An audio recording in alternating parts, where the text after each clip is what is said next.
this really be true about our gracious Majesty the Queen? And if so, what are we to make of it? Hi, good morning, Neil Sean here in the very heart of London today.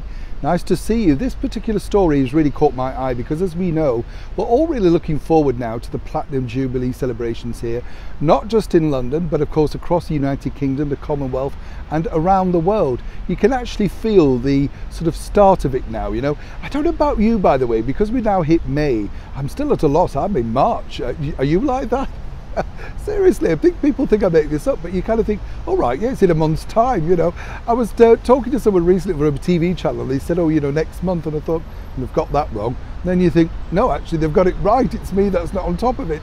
But of course, things just go so quickly, don't they? And, you know, when we were talking about this when it was launched way back in February by the Queen herself, you know, you kind of think, oh, that's a long time away. But then, of course, we've incurred quite a few problems, particularly for the Queen with her mobility. You know, we've told you the stories that are not true about using a wheelchair in Windsor and stuff like that. But as we've seen, she does use a cane on occasions, and nothing wrong with that. I wouldn't mind one myself, one of those collapsible ones, if you know what I mean.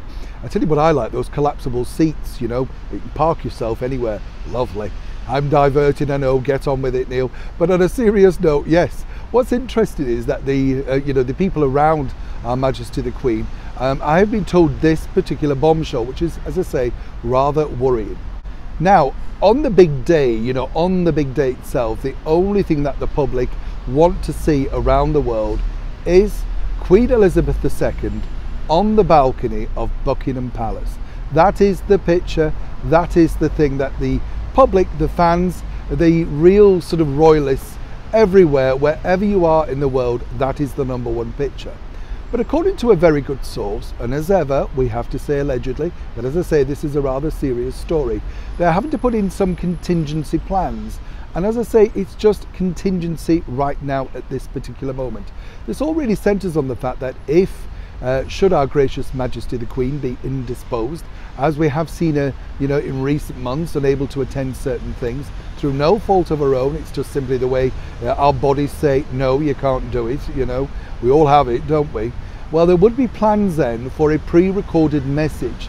So far, what I can tell you is that isn't in place right now, and it's not something that Her Majesty the Queen wishes to even consider. As you can imagine, that difficult conversation by anyone suggesting that she wouldn't be available to do this on such an historic event must be very difficult. But on the other side of the coin, you have to be practical.